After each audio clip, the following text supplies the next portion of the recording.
Everybody knows that when you toss a coin, you get a 50-50 chance that it'll land either heads up or tails up, right?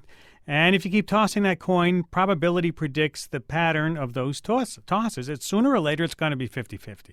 Well, what if I told you that LeBron James, Derek Jeter, and any player on a hot streak is no different than that coin? Those winning streaks are really just a part of a random process, though they themselves will tell you, no, I'm hot, I'm on a streak. This is not random at all. Sports, Yelp reviews, even the shuffle function on your iPod, they all come down to random sequences and how we perceive those patterns. And in other words, you may think that you choose events to occur randomly, like when you choose rock, paper, and scissors, but it turns out that you are not really good at making random choices. And if you know that, you can take advantage of other people who think they are good at it. William Poundstone is the author of a new book, Rock, Break, Scissors, a practical guide to outguessing and outwitting almost everybody. He joins us from NPR West Studios. Welcome to Science Friday. Yeah, good to be with you.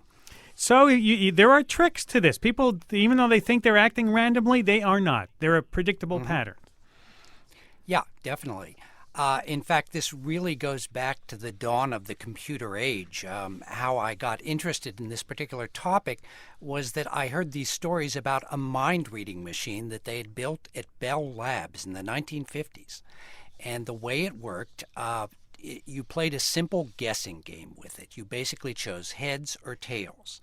And the computer would try to predict which one you were going to choose. If the computer guessed correctly, it won a point.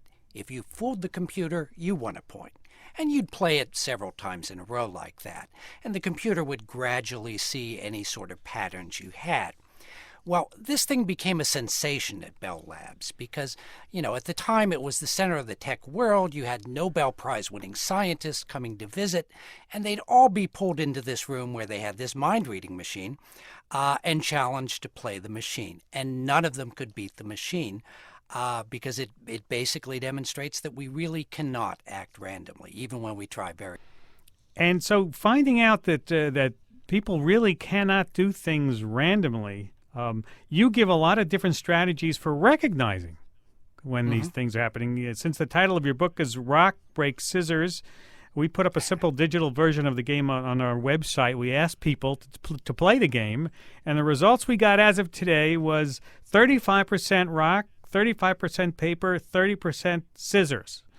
How does that match up with the usual breakdown of this? That's almost exactly it on the nose. They've done studies of players and found that that's generally the thing. Scissors is the least popular choice for some reason. So just knowing that fact alone can give you an advantage when you're actually playing the game. Mm-hmm. You say that most men throw out their fist first. The way to beat the system is to know that. If you're at a bar and you want to do something for drinks, you say, okay, let's play rock, paper, scissors, and you throw out. You'd be the first one to throw out.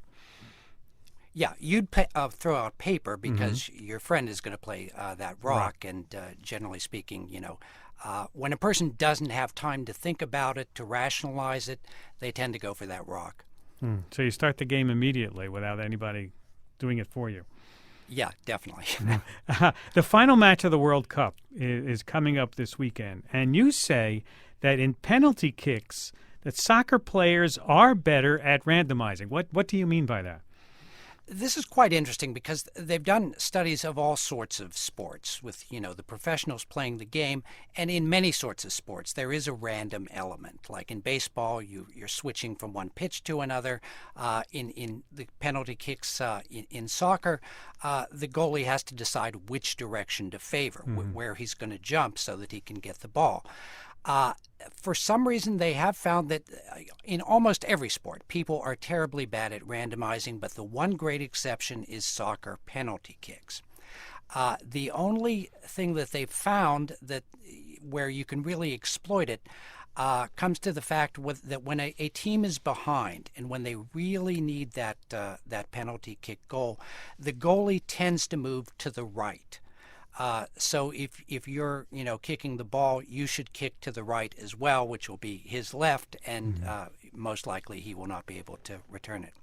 And so that's the strategy to watch for this weekend in penalty kicks. So you're saying then that in baseball, when it's the batter is locked up with a pitcher trying to figure out what pitch he's going to throw, that it's not random at all? Is he better at guessing, or is it really a random event? Well, of course, each player has their own strengths, and they try to favor the particular pitches that they're best at and the ones that they think work best against a given player. But even when you take that all into account, they're really not very good at randomizing.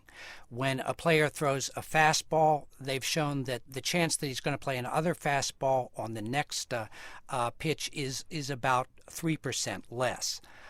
When really it should be the same if you were doing everything perfectly randomly, no matter how much you used it. So again, it just reflects the fact that our minds really are not built to make random choices. All right, we're going to take a break, come back, and talk lots more with William Poundstone, author of Rock, Break, Scissors, A Practical Guide to Outguessing and Outwitting Almost Everybody. Our number, 844-724-8255. If there's somebody you want to outguess or outwit, give us a call. You can also tweet us at SciFri, SCIFRI. Just stay in the boundaries, though. We'll be right back after this break. I'm Ira Flato. This is Science Friday, talking with William Poundstone, author of Rock, Break, Scissors, A Practical Guide to Outguessing and Outwitting Almost Everybody. And we were talking about sports when we left. If you're just joining us, let's continue in sports just a little bit longer. Everybody who's in sports talks about, hey, he's really hot. She's got a hot hand. Well, look at that. In the 2013 NBA Finals, Danny Green of San Antonio makes 25 out of 38 three-pointers. Is there such a thing? Is there such a thing as being in a hot streak, a hot hand? No, they did a classic study in the mid-1980s, Thomas Gilovich, Amos Tversky, and Robert Falone, where they got statistics from the Philadelphia 76ers, looking at every single attempt to make a basket, how many succeeded, how many failed, and looked at the actual statistics of it to see whether it was random or whether there really were these predictive hot streaks. And they found no evidence at all that there were these real hot streaks. Of course, there are sequences of successful baskets, but they're no longer or more common than you would expect by the normal operations of chance and that particular player's season record. Obviously, the better players made more baskets, but again, once you factored it in, it was basically random. This has become one of the most controversial of all papers in psychology because so many fans out there, they have this perception that there are these hot streaks and that a player who is on a hot streak is more likely to make the next basket. And of course, this is something that even influences the strategy in the game. The coaches believe in it. They tell their players to try to, block the player who's got the hot hand, to make sure that to pass to a player on your team who's got the hot hand. But they've basically shown that this is a cognitive illusion. It's something we're all susceptible to, but it's really not there. And if you try to base your strategy on it, you're really not going to do very well with it. Mm-hmm. Is it a statistical anomaly that happens normally, a bunching of numbers? People just don't understand what real randomness is. If I were to toss a coin repeatedly, in about 100 tosses, you would probably find maybe 4 or 5 heads in a row. And people think, that can't happen just by chance, but it really does. It's funny, in the book I talk about a famous mathematician, Theodore Hill, who in his classes did an exercise where he gave the homework where people were supposed to go home and toss a fair coin 200 times and record whether it was heads or tails. But they had the option of doing that or else just making up the data, not actually tossing the coin. The next meeting, everyone brought in their papers, and he would simply look at the papers, and he could tell who had the real random data and who had made up what they thought was random data. And one of the things he found is that there just weren't enough long streaks of the same heads or tails when people were making up what they thought was random data. So this shows that it is something very hardwired in our brains. We really don't understand this concept of randomness. Is there any sport an exception where hot hand might actually be real. Yes, they have actually shown that. You see it in bowling. Bowling. Now, when you ask why, you have to consider that first of all, it's an individual sport. If you could actually, the ball's the same, the pins are the same every time. So if you could actually put your brain and muscles in the same place, you could presumably roll a strike every time. But not only that, you've got a scoring system that incentivizes a sort of hot streak or hot hand, because if you make a strike, the next two frames get counted onto your score. If you make a spare, the next frame. So people really do have this incentive to discipline themselves and make another strike after the first one. And basically, it's the people who are able to do that who become the good players of bowling.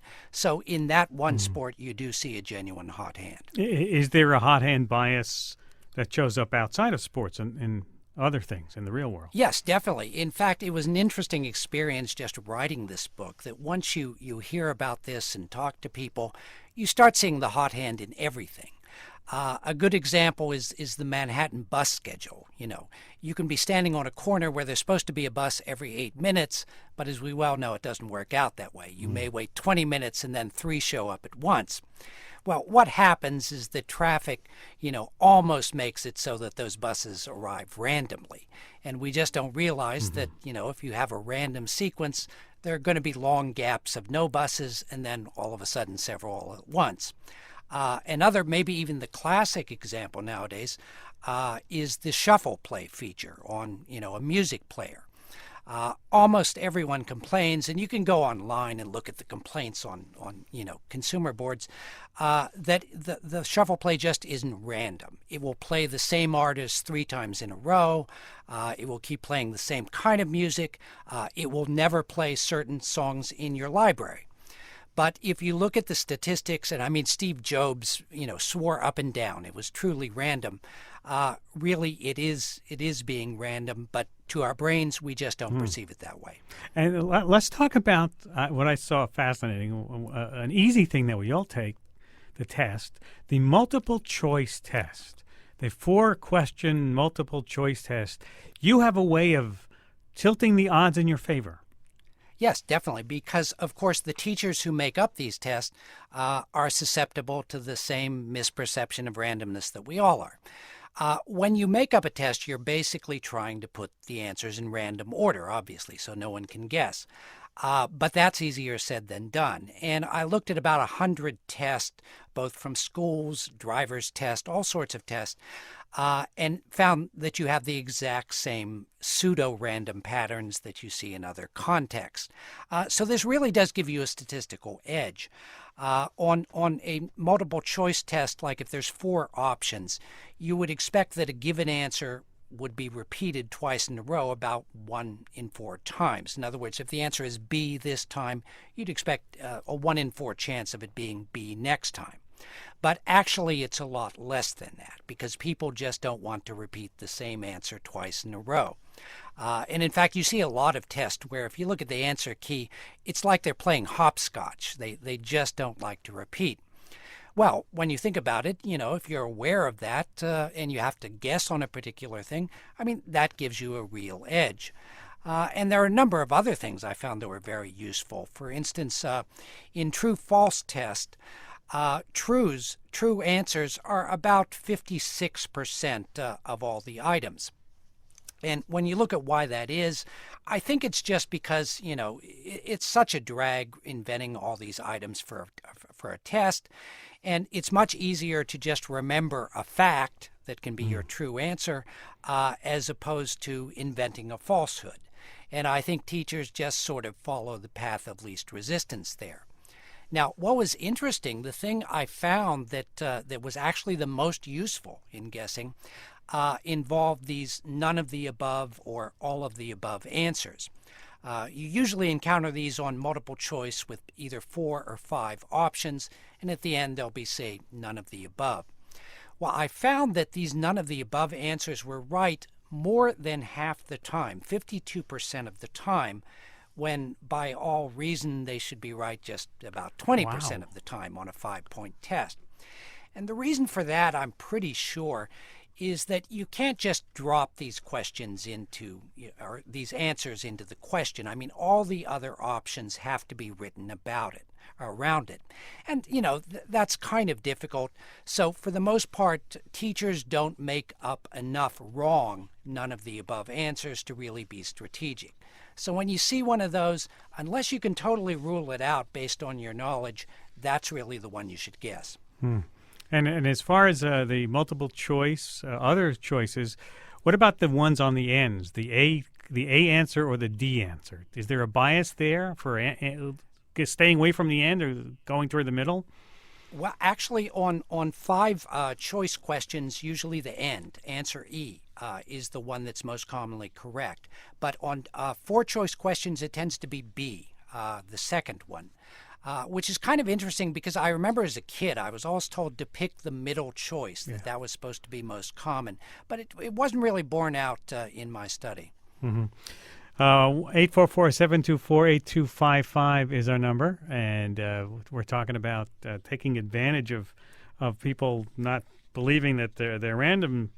They're not good at picking random things, or they think they are. What is the gambler's fallacy? So it's the opposite of the hot hand, you say.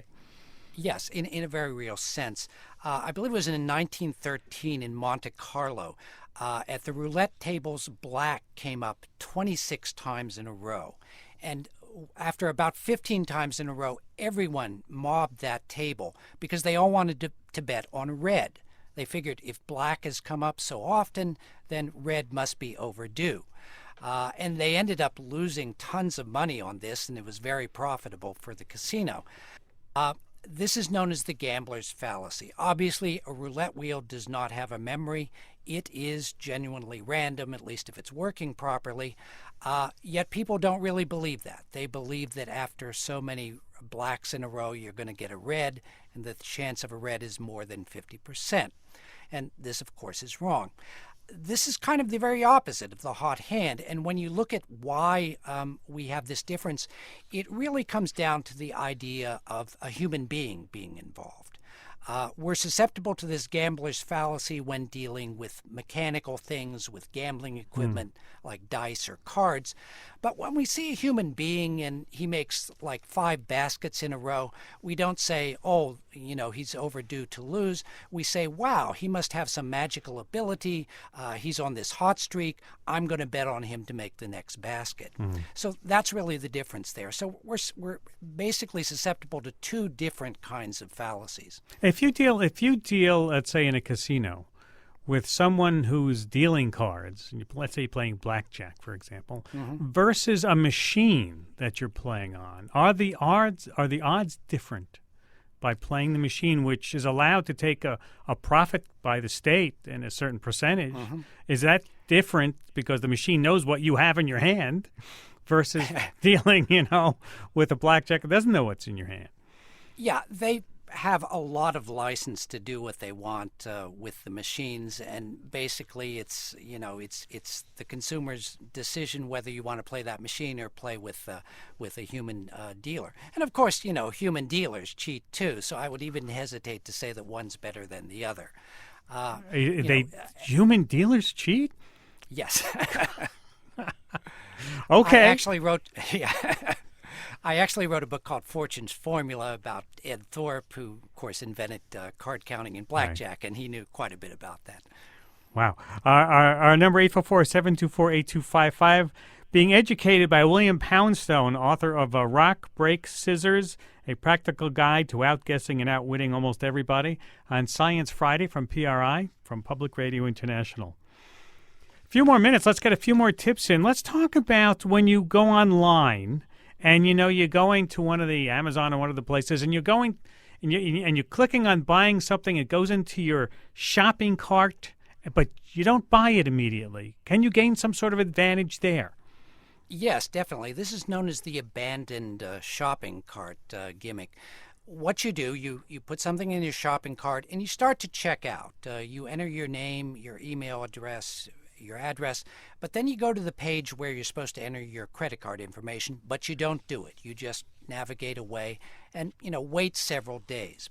what will usually happen is that you'll get an email from that company gently reminding you that you have not completed your purchase. And very often that email will contain some sort of freebie. It may say we'll give you free shipping if you complete the purchase, or we'll give you a discount on your next purchase. So if you do that, as a rule, you can get, these free shipping and discounts. So it's a good thing to be aware of. Mm-hmm. So if you go away, so it's sort of like playing a game with them. Yeah, exactly. I mean, this really comes out of data analytics. They've just found that, first of all, many online purchases are not completed. Mm-hmm. It may be that you're at work and the boss comes in, so you don't finish it. But for whatever reason, they found that it is very effective. If they send out these emails with some sort of freebie, most people will then complete the purchase, and they'd rather get a new customer, even if they're losing a little money on this particular sale. If you have to pay a bill to somebody, let's say, cable people or whatever, is there any advantage you can get in paying that bill? Well, what I found, I was quite intrigued by this because I get these weird phone calls from the cable company, from the gym, from the phone company. Basically, someone just asking, we want to thank you for being a customer and ask if there's anything we can do. And I never knew what to say to that. But it turns out if you get that phone call, it's because their data has predicted that you're more likely than not to discontinue service. So they want to be proactive and, try to induce you to continue the service. So what you should do in that situation is say, I'm not happy with the service. I think it's too expensive. I'm thinking of quitting it. The person on the other end is following a very careful script. And they will then offer you what's known as the primary offer. And again, this is usually some sort of discount. If you will renew now, we'll give you a 10% discount. But never take the first offer because they almost always have a secondary offer, which sometimes is better, sometimes is just different, but you might as well hear both of them. So pick the one you like best and go with that. Mm-hmm. Well, thank you very much. This is great. I noticed that when you ask to go to the disconnect people, suddenly the offer gets much, much better. When you tell them to disconnect the service, stuff comes out of the woodwork that they never had before. William Poundstone, author of the new book, Rock, Break, Scissors, A Practical Guide to Outguessing and Outwitting Almost Everybody. It's going to upset whatever you thought about life and what you think about randomness and how people act. Thank you very much, William, for taking time to be with us today. Well, thank you.